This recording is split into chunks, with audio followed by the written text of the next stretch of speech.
What I do is inconsequential. Why I do what I do is I get to shorten people's journeys every day. What I love about our hospitality industry is that it's our mission to make people feel cared for while on their journeys. Together, we'll explore what hospitality means in the built environment, in business, and in our daily lives. I'm Dan Ryan, and this is Defining Hospitality. Today's guest is an internationally acclaimed designer. She is a believer in the tenets of integrative medicine. She has an eye for innovative and green designs. She's a pioneer of designing for wellness. She's Irish-born, New York-based, a designer for everything. Ladies and gentlemen, the founder of Clodagh Design, Clodagh. Welcome, Clodagh. Oh, thank you, Dan. It's such fun to be with you. It's always fun to be with you. And I think it was in December when we first saw each other for a really long time. And it was like I believe a minute's long hug and embrace. And it just— maybe 5 minutes. It could have been 5 minutes. It could have been. But I just found it, I found that hug and embrace, just like many of my times with you, just very centering and calming. And I think, like, when I look back at our relationship over the years, and for you being a pioneer in this kind of, in all levels of design, but specifically on the wellness side, which I think I really want to talk with you about, there's just this whole idea of centering and calm first, then everything else comes second. Is that a fair assessment on my part? Very fair assessment. So my question for you on that, because there's this centering calm that I see with you, but then there's also just this expansive body of work and history and unbound energy with you as well. How do you balance the two? Because it's so incredible to me. Well, I think it's that I believe there's no savings account for energy. Just let it, I call myself the flow through system. Pick up the ideas, the images, whatever it is, and just let it out, let it flow. I think that, self-editing can come later, but I think any kind of, I remember the Dalai Lama said, I approach cooking and love with reckless abandon. Well, I approach cooking, love, and design with reckless abandon. I love that. And I don't pre-edit myself. I love the idea of not pre-editing, but also that's a really powerful idea you just shared, that there's no savings account for energy, because again, to me, it's such an incredible balance that you've achieved of just centering calm and then unbound energy. And I guess it's like, why save the energy now? Because we have so much to do and we have so many to impact and inspire.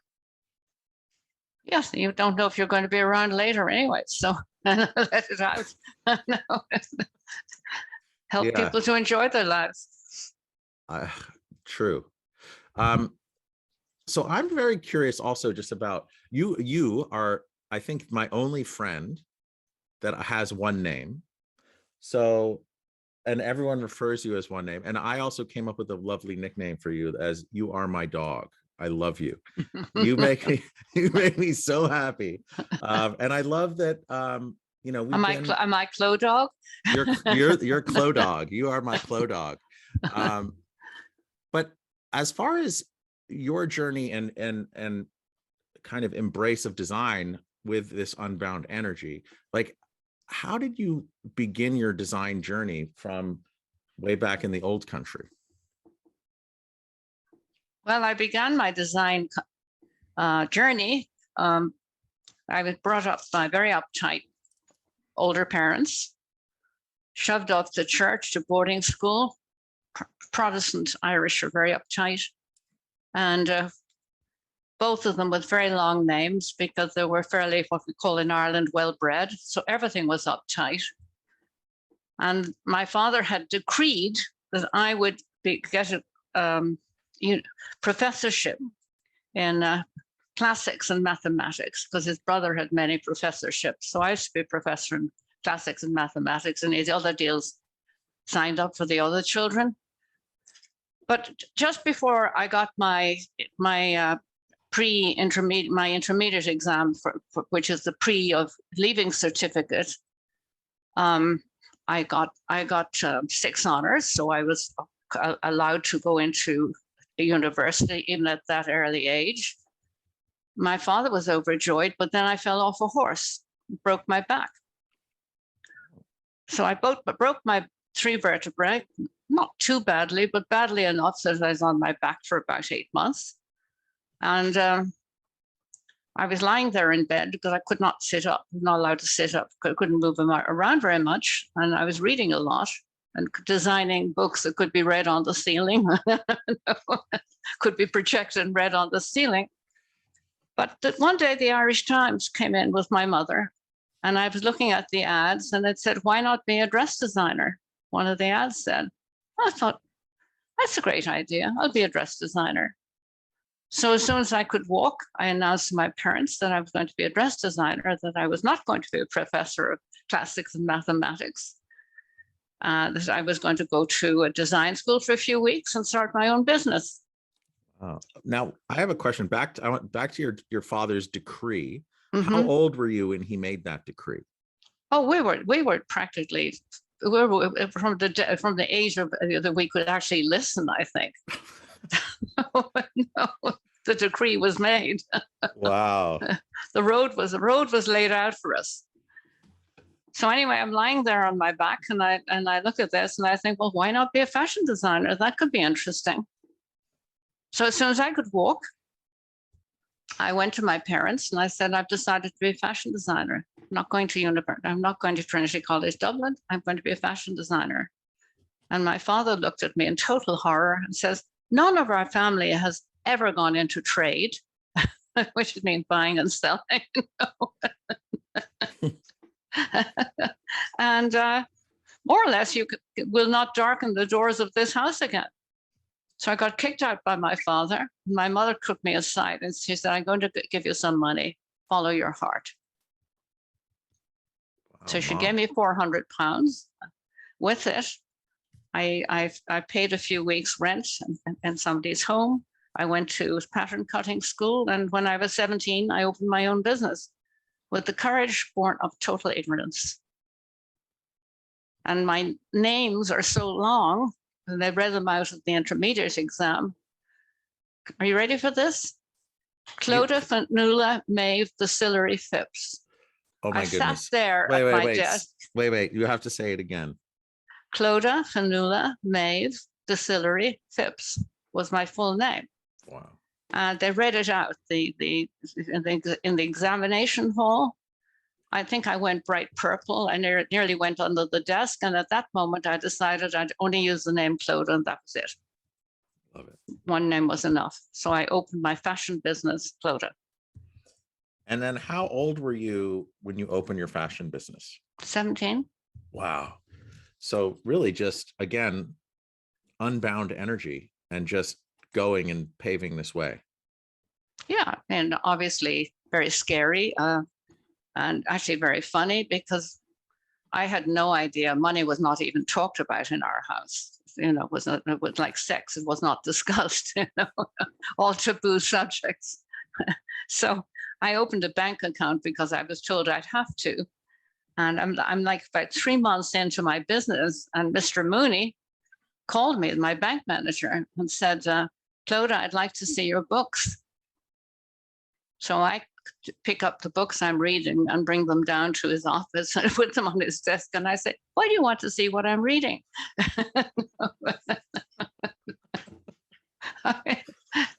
What did he say? Well, it's so funny.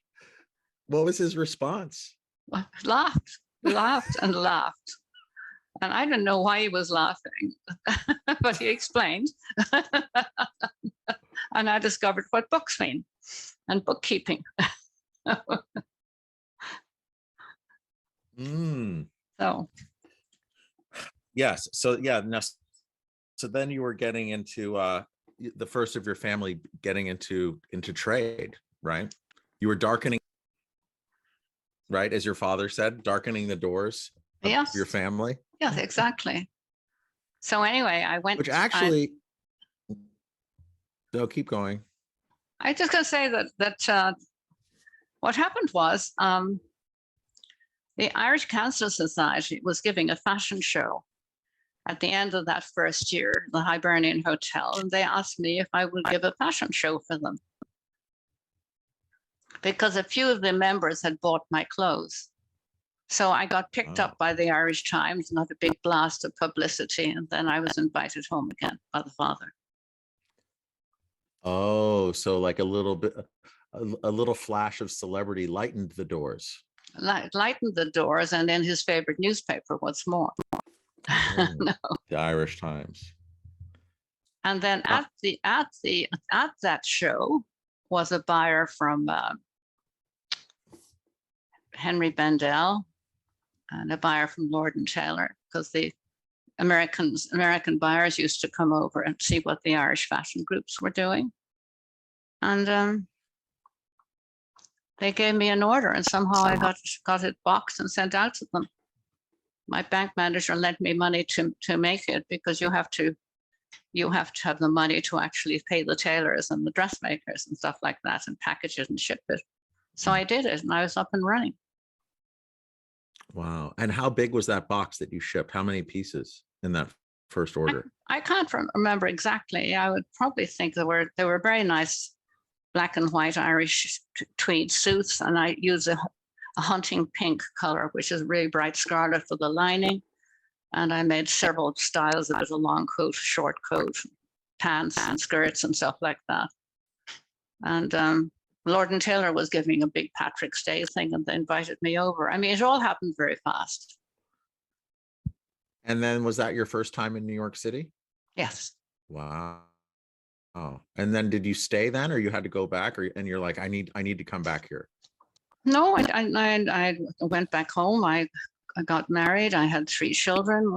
My fashion career expanded. I was exporting all over the world. BBC did a movie, a documentary about me called The Fashion Maker. My boys were great fun. My kids were great fun. I was having a very good time. And then the Irish Export Board supported designers who were selling in the States, and like I was in Australia and so on.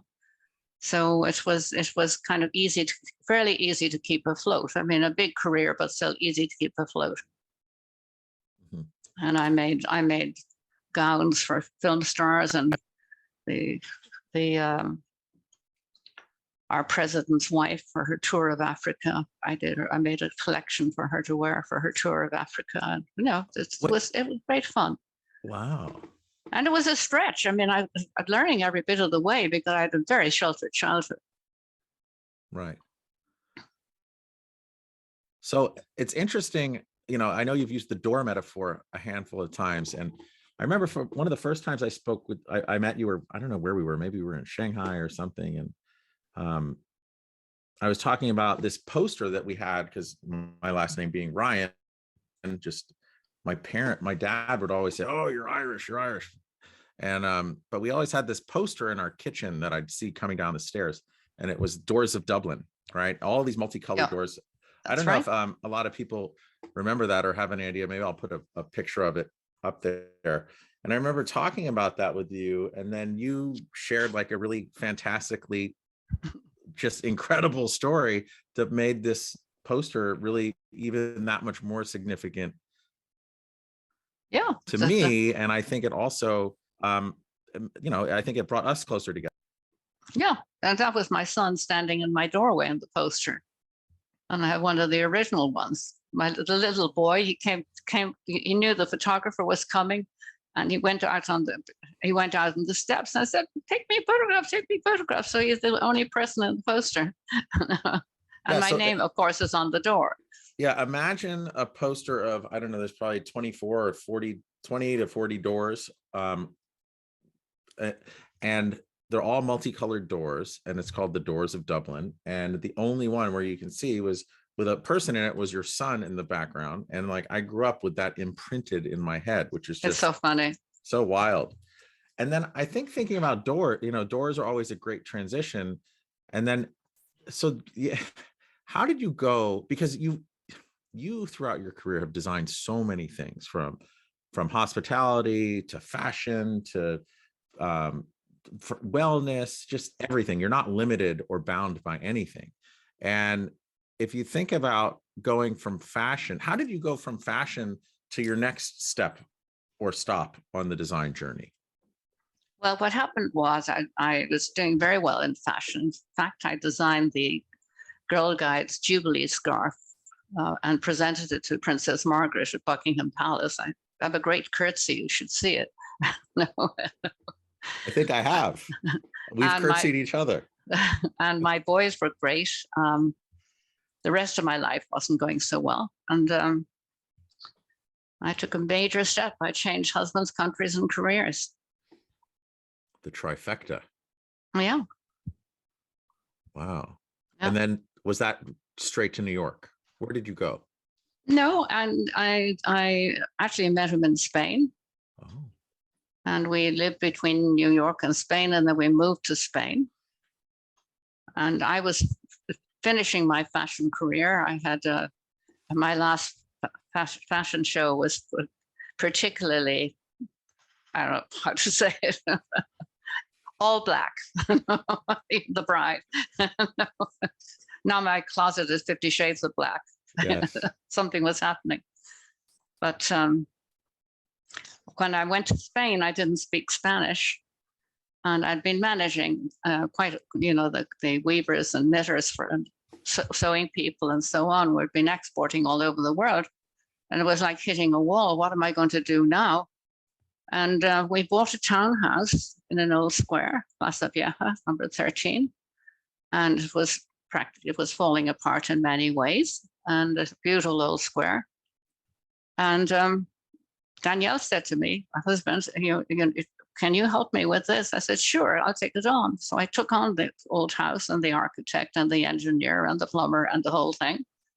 And there was a retail spot on the ground floor in the basement. And when the demolition happened, and I'm arguing with the architect and arguing with the engineer and directing everybody, and a ray of light came in the window and hit the dust. It was just such a strong ray of light. It hit me on the shoulder. As it hit me on the shoulder, I realized that I was doing what I wanted to do. So when Daniel came home, he was in real estate development. I said, I'm going to take the downstairs office and I'm going to start a design business. Just like that. So I've always taught myself to hire people who are better than myself. It's the best thing you can do. And I found an architect who was a specialist in environmental design, and she was on sabbatical from the University of Liverpool. And I said, I want you to work with me because I know nothing. Wow. And so anyway, I made a little store. I put a logo on the metal gate and made a little store, and I put the sign saying designer. I'd no sooner hung it up than there was a knock on the door, and there I go out. There's this beautiful looking Spanish guy. He said, "Are you the English designer?" Oh, I said, "I'm sorry, no, I'm Irish." And he said, "Well, close enough. Would you design my English pub for me?" No. That's the way I got my first job. Yeah. Oh, I love it. And I love how you just put designer. You weren't limited by a prefix or a suffix, right? You just said, I'm a designer. Yeah. I don't like to be boxed. Mm-hmm. And then, okay, so then that's probably, you're doing a pub as your first thing. So then if you think about hospitality, like that from your experience, or maybe in your sheltered childhood, you weren't going to the pub. I don't know if you were allowed to the pub, but No. to me, that is that's like the ultimate feeling of warmth, right? And neighborhood and community as you go to the pub in the oldest sense.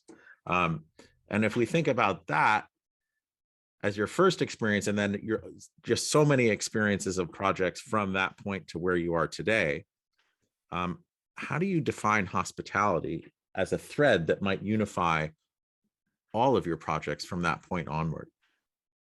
Well, I think we're all guests in our, should all be guests and our honored guests in our own homes. I was born in Oscar Wilde's country house, which was up the lake from Ashford Castle.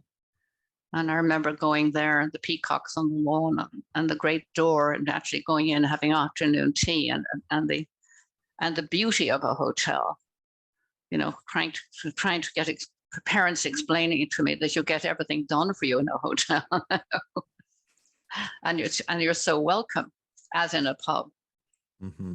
So any form of hospitality, so whether it's your own kitchen, your own bedroom, or whether it's multifamily, 3 towers we've just done with, I think, 1,770 apartments, designing the entries so that it's hospitable, that it's welcoming, that it allows ease of self. If you walk in the door, it's giving you a hug. Yeah. So that's what I feel about hotels. They should give you a hug. Yeah, just like our hug after being reunited for so long. Yeah. Are you coming over to give me another one? I'm totally going to come over and give you a big, nice, long, warm embrace. Yeah. So I like that idea of the warmth and the hug. If you think about, and then you said something else in there that was just this idea of ease of self. Okay. So I consider you a pioneer. And again, I'm not an expert. I'm just a fan of kind of what we do and how we do it. But I consider you a pioneer of wellness design. So if you really think about that kind of ease of self and just not limiting energy and letting the energy flow, to me, how did you make the transition, or not even transition? How did you bring in the whole idea of wellness through the projects and through your designs? Well, it starts at the beginning. My father used to breed dogs. We had horses. I knew that if I fed the dogs correctly, or the horses would jump higher and behave better. The dogs would be more glossy and behave better. So I saw, for instance, how food and exercise interacted with animals. So all my learning comes from observation, really, since I haven't had any formal training really of any kind, except, when I left school when I was in my late 16, just observing what makes people happy.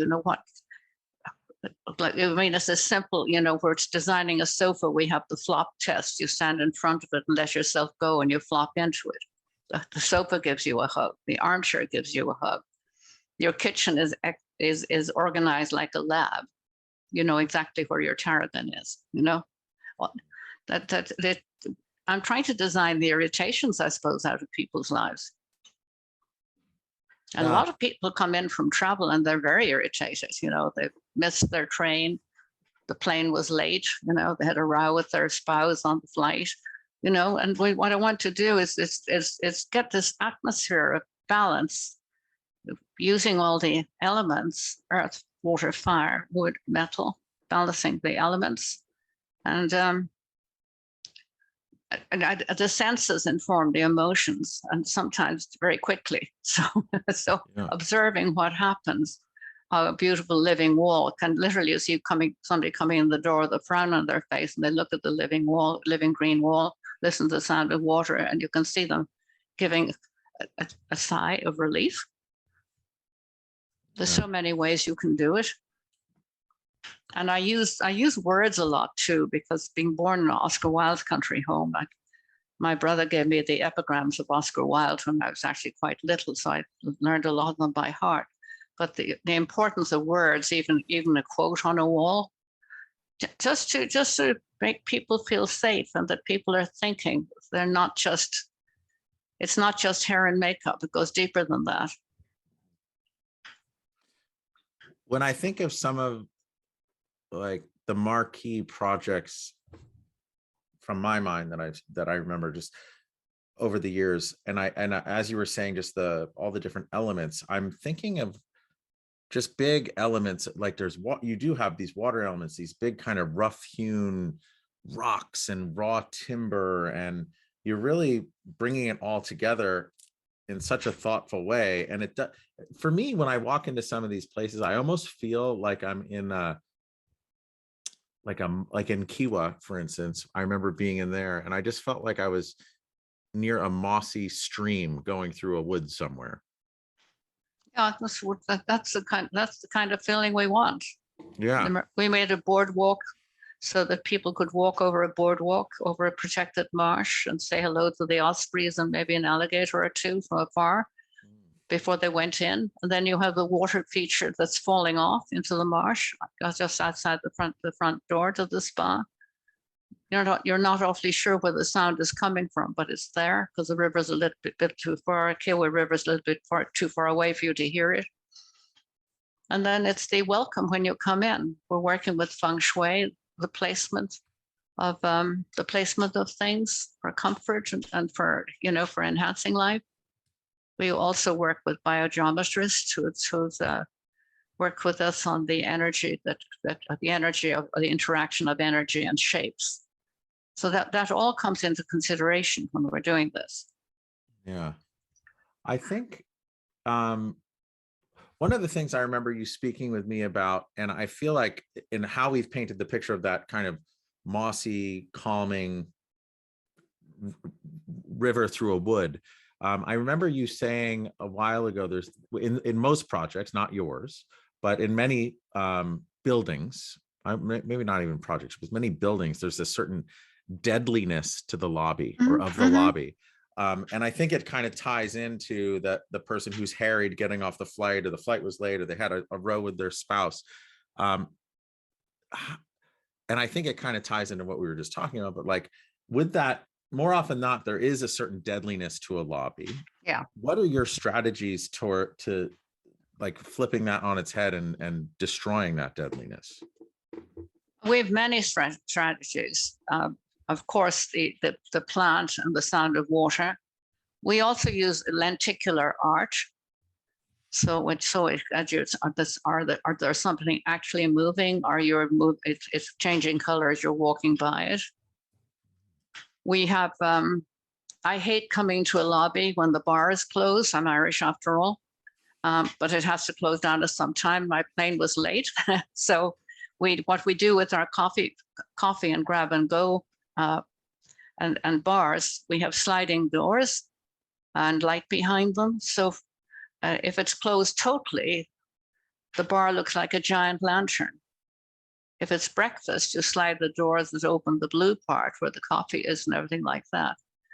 And if it's wine time, you slide away the breakfast, and the bar, that area is lined with beautiful amber or orange color, which is conducive for drinking and having fun. So, but we get the dead bar out of the bar by closing it and using the closure as an art piece.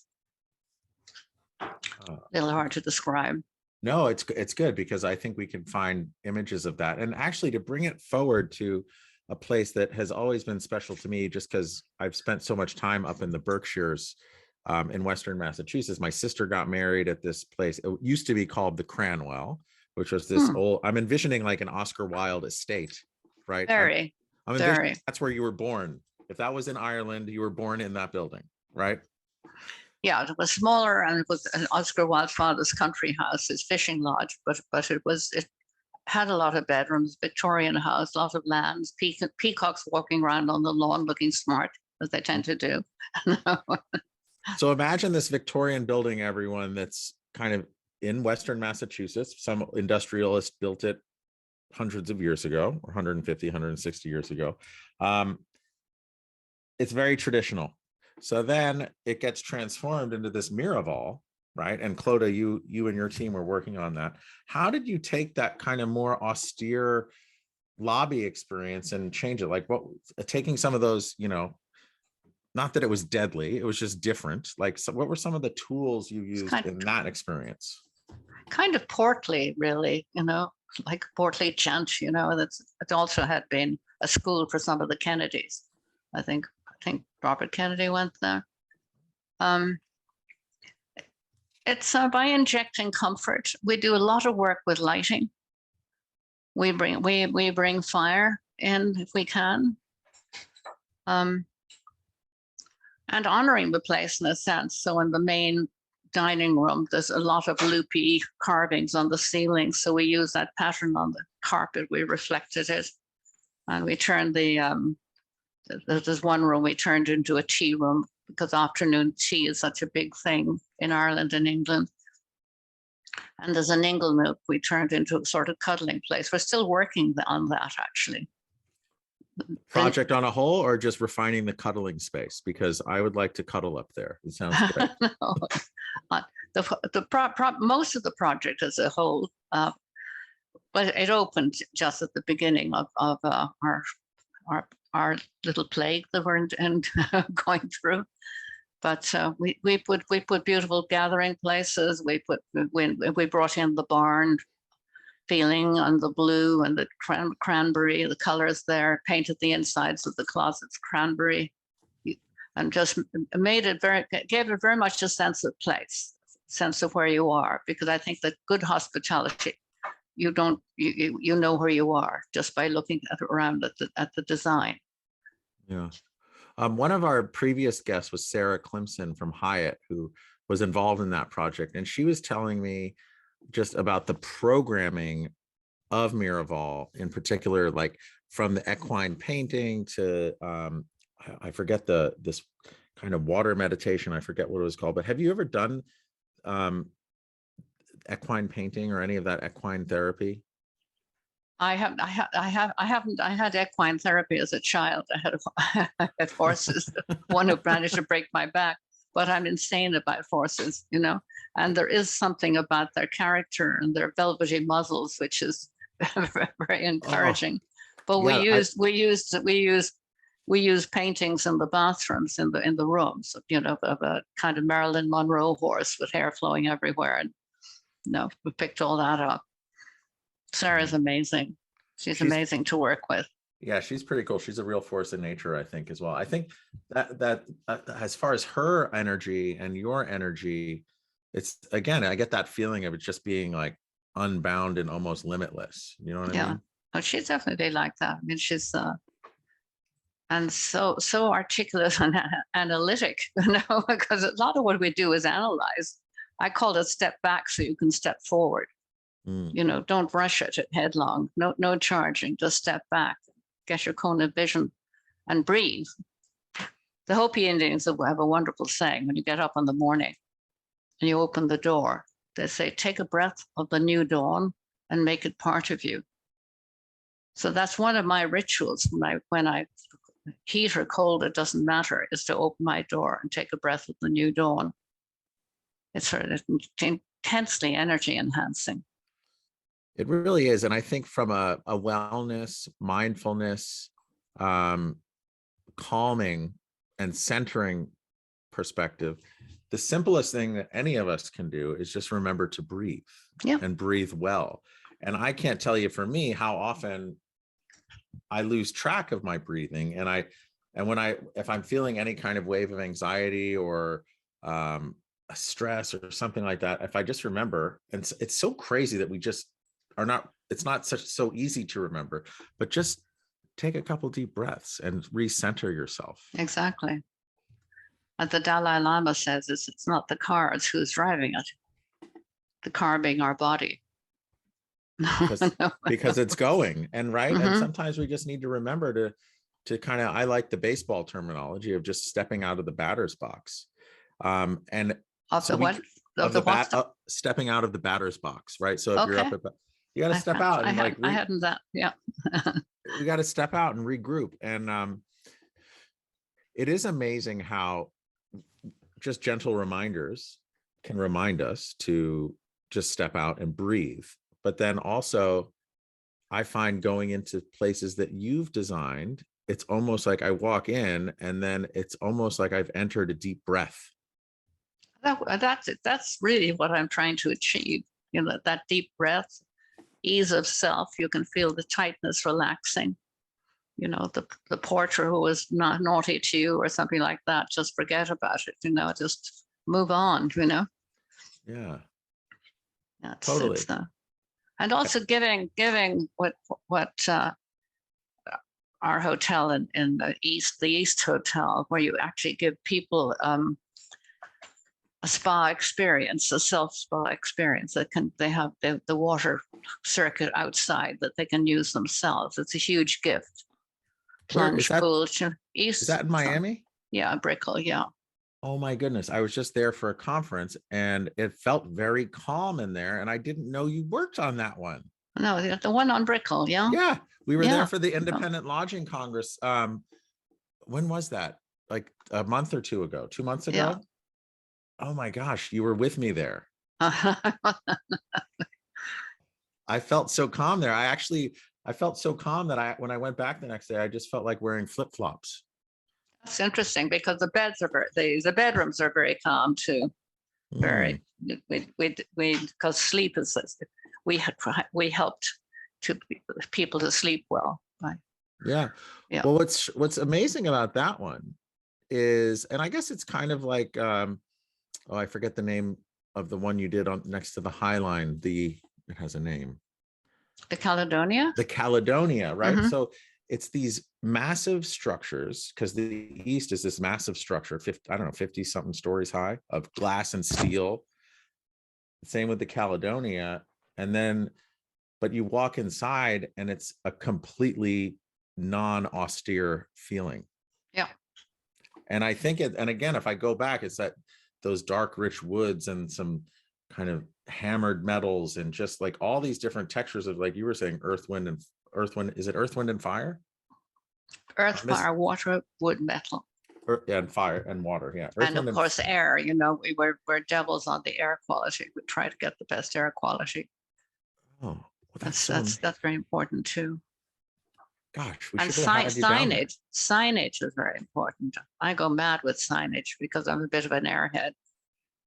You know, when you wayfinding, even, you know, I go mad in the bathrooms where they have bottles. You know, they have the bottles for your hair lotion and your shampoo and your spa soap and what have you, and you can't read it because it's so over designed. They can't just say it in one word what it is. You know. Yeah, have you been through that? I often find that signage and wayfinding is often very unsung, because if it's done well, you don't notice it. You just wind up where you're supposed to be. But when it's done, when it's just not right, or not, when it's even 95% of the way there, I think we all really notice it. It's like, oh, what happened? And it creates that level of stress as well, right? It's like, because you're lost. If you're meeting somebody you're late, it's very stressful. Yeah. It's I use color very often as signage. In the East Hotel, I don't know if you remember those two different colors slots of the elevator. That one, the sort of aqua slot goes up to the service apartments, and the sort of orangey slot takes you up to the hotel. I don't remember the aqua one because I was paying attention to the hotel, but I do remember the orange feel over there. Yeah. So when you say you take signage very seriously, I mean, you take everything very seriously when you're designing, but like, what are some of your guiding principles with respect to signage? Well, that anybody, even if they're nearsighted, can read it. And if they can't read it because they don't have, you know, good vision, is to make something that indicates what it is, as you're going to. I mean, room numbers that are being obfuscated by some graphic designer that thinks the type is lovely, but you can't even read them. You know, it's especially as I get older, and now I'm like, I'm in the process now of when I'm starting to look at things close up, and I need to take my glasses off to read them. So I feel like it's all happening for me right now. Yeah, exactly. But it happens for others.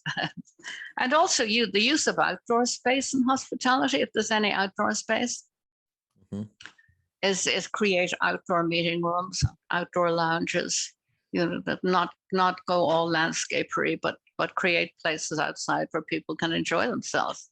Yeah. You know, fire bowls, a scented garden, for instance, a healing garden, relaxing garden, an edible garden. You know, it's the time has come for us to really understand nature and what it can bring to us. I totally agree. And I'm seeing Yeah, I saw a huge trend over the past few years of just the inside moving out, right? So we're taking all the yes, creature comforts of inside and moving it outside for living exactly. space.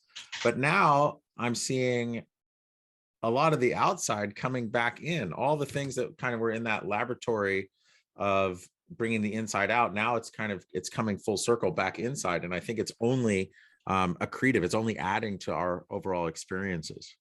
Yeah, I've always said we take the inside out and the outside in, and we if I can, I mean, I'll go in anywhere. I'm like water. I'll go in anywhere, even if I've not wanted. I like to work with the landscapers because like to be able to say to them, here, stand at this window.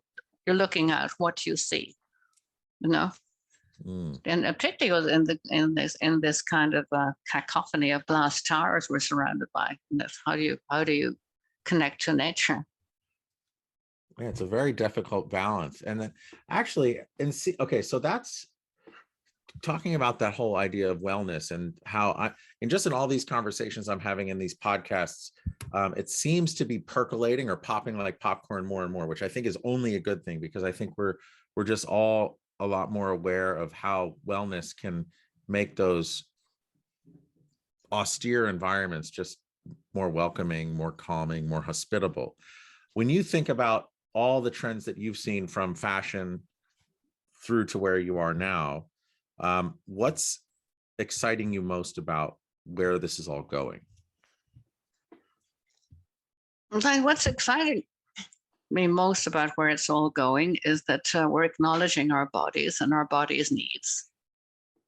We're not ignoring them. We're not dressed. I mean, when I was in fashion, people were wearing highly uncomfortable things because they look great. I think people are understanding that comfort can look wonderful, and landscape can give you great pleasure. I mean, you know, that kick of pleasure you get when you see the first daffodils coming out or bluebells, something like that. I think we're acknowledging the world. I think that's what's happening.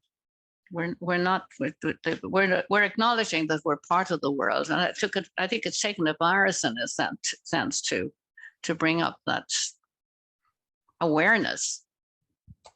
Yeah, I agree. I mean, just in being comfortable, everyone working from home, hopefully taking more walks just to get outside. Yeah, I think I think that there are so many silver linings that are coming out of this. And I totally agree with you. better conversations. Mm-hmm. I mean, we're doing a job in Argentina where I'm trying to do a sculpture walk, but you can actually jump through some of the sculptures or climb over them, so you can actually have a fitness circuit, sorry, and no, and then but also enjoy the sculptures. Clodagh, I know you've said repeatedly that you've had no formal training, but you surround yourself with the best of people. And there's also a certain vulnerability I picked up from you, where you talked to your first Spanish client before doing that pub, where you said, like, I know nothing, Mm-hmm. right? I guess the question to me is despite the formal training and seeing your body of work, right? You've created this very Clodagh thing. And if you were to go back over your career and design journey, who do you think was the biggest kind of influence or mentor on how you became this one word dervish?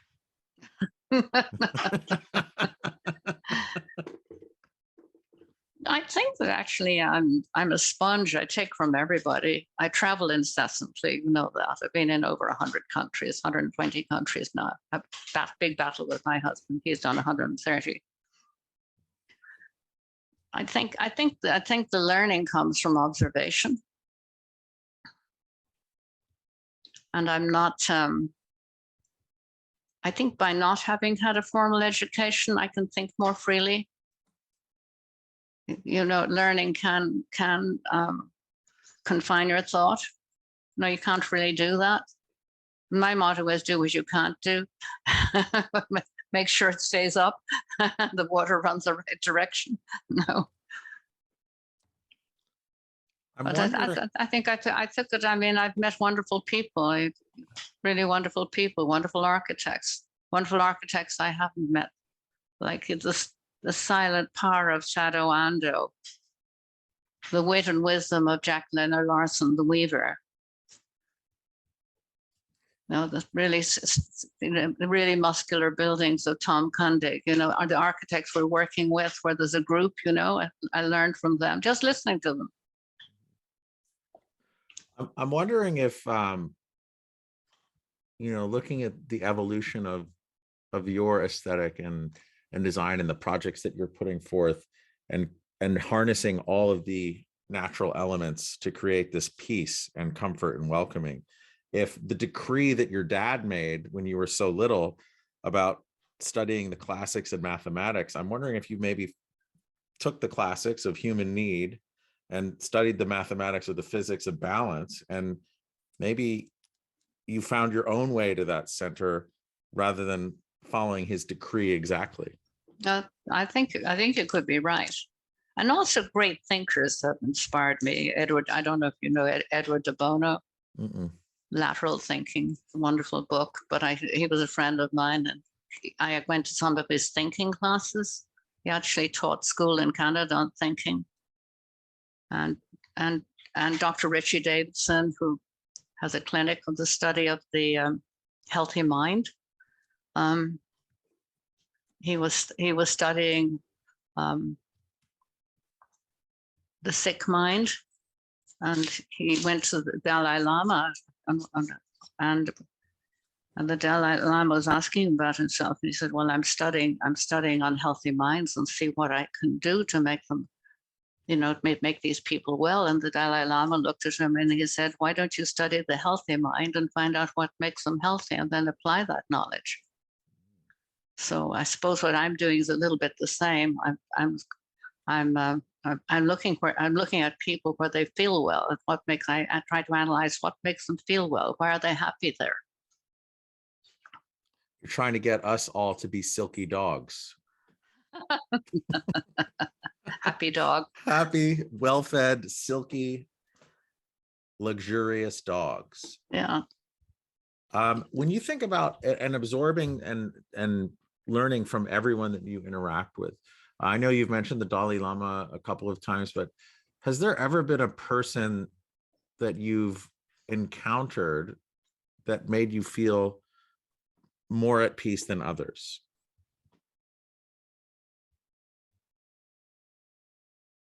I went to some teaching by Thich Nhat Hanh, the little monk who's just died. Yes. And I went to some 2-day teachings with him. And I think one understands simplicity so well. And what matters. Mm. He was talking about his parents were very poor and they couldn't afford very much. And when his mother brought him a cookie, he would sit in the garden, just nibbling it bit by bit to make it last longer. Where I'm the kind of person, I take a large bite into the cookie, and he had a mindful eating session. I think it's mindfulness, people's approach to life, and who looks happy and why. Why are you happy? Why are you happy? Why am I happy? I'm happy because in many, many ways, I get to do what I love, and I get to have these kind of constant conversations, and it all satisfies my curiosity about things. So that's why I'm happy. Would I love to do that all the time? Yes. But it's really about finding that balance, or maybe I just need to say, fuck it, and just satisfy my curiosity all the time. But it's interesting you bring up Thich Nhat Hanh, and I know I said his name incorrectly, but he has just passed away recently. Randomly, I've read his stuff over the years, but I think a night before he died, I don't know what, maybe it was right. It was right around Martin Luther King Day, because there was something about he was telling this story about hugging. And actually, if you go back to the beginning of our conversation, we were talking about our hug after seeing each other for so long. And I believe he was with, the first time, it was 1968, he was in America, civil rights movement was happening. And I think he was with Coretta Scott King, Martin Luther King Jr.'s wife, and she gave him a hug. And he felt very uncomfortable because that's not what a monk does. He doesn't hug other people. But he actually sat with that uncomfortableness for a long time, for months. And he's like, well, why do I feel uncomfortable hugging? He's like, I want to learn how to hug properly. So he did a lot of thinking and meditating on it. And I think he came back and met Coretta Scott King again. I might be getting the people or names or timing wrong. And he gave her a hug, and it was a very long hug. And he discussed that a hug should be 3 breaths, a proper hug. I think the first, you hug you embrace the person, you breathe out, and you envision yourself dead, hugging that person.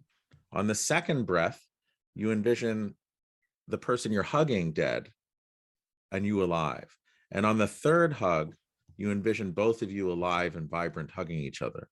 And it had to do with the life's impermanence, and really the person who you're touching, holding is just gone, and then you're gone, but then you're there together. And that whole cycle made the hug that much more enjoyable. Yeah, I actually had read that one, because I think one of the things also that the plague has taught us is how transient we are. Times become like an accordion, just moves in and out, and you can sometimes lose a day and wake up and you think it's one day and it's not actually. It's another day. You're still trundling through, but the impermanence of life has, I think, been taught to us very, very strongly by COVID. I mean, so many people have lost people. Yeah. And I think about, like, with your love of travel and my love of travel, I think the times that I appreciate the most in travel is when there is that, I think you said, like a warm blanket or a warm embrace.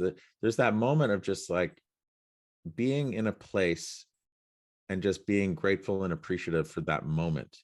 And it's, again, it goes into like how I sometimes forget to breathe, or we all forget to breathe.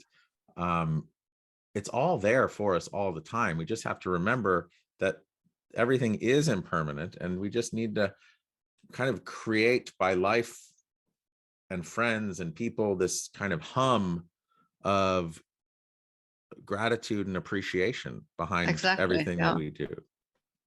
Yeah, because it's I know that sometimes I turn to my husband and I say to him, I feel perfectly happy at this moment. Can't tell you why, I just am. When those moments come, learning to grasp them.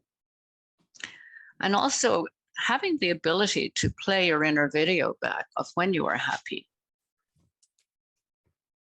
I mean, if you open, I cannot understand, what's the brain, 3.5 pounds? Probably. Something like that. I cannot imagine how many inner videos I have from being a little girl to right now, places I've been, what I've done, what I shouldn't have done. We'll save that for the next podcast.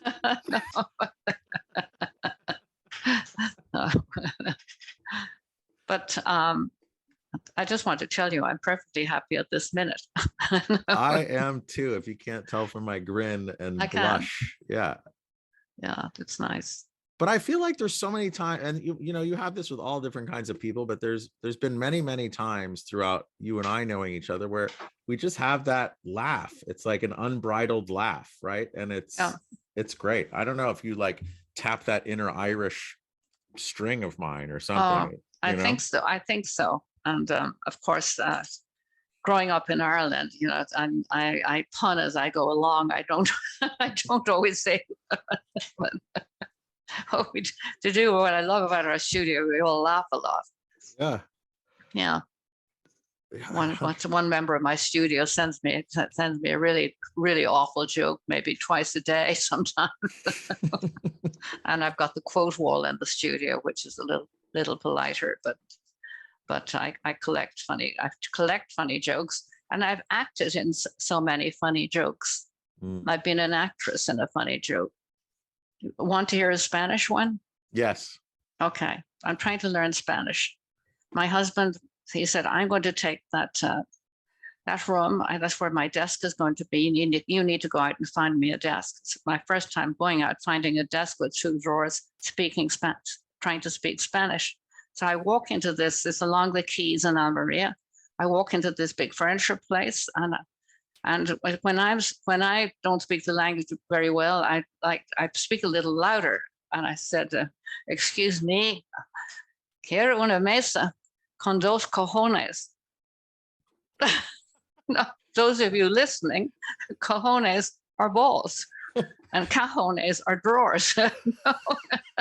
So the guy says to me, well, looks totally talking to me back. He says, excuse me, senora, would you just wait there while I go in the back and bring out some people? So about 7 people come out and said, repetirse, por favor. And I said, quiero una mesa con 2 cojones. And at this moment, I hear a peal of laughter. My husband had crept in behind me. But we laughed about that for years. Oh my God, that's amazing. And we're still laughing about it. I haven't actually heard that one. That's amazing. Oh my goodness. Yeah. Clodagh, I love also throughout the conversation and throughout just knowing each other, you bring up the little girl Clodagh a lot, right? And I feel like you're very in touch with your younger Clodagh, right? I am, yeah. And I think that that's also where a lot of joy comes from. And that thinking about that, you know, the video memories that we have in our heads.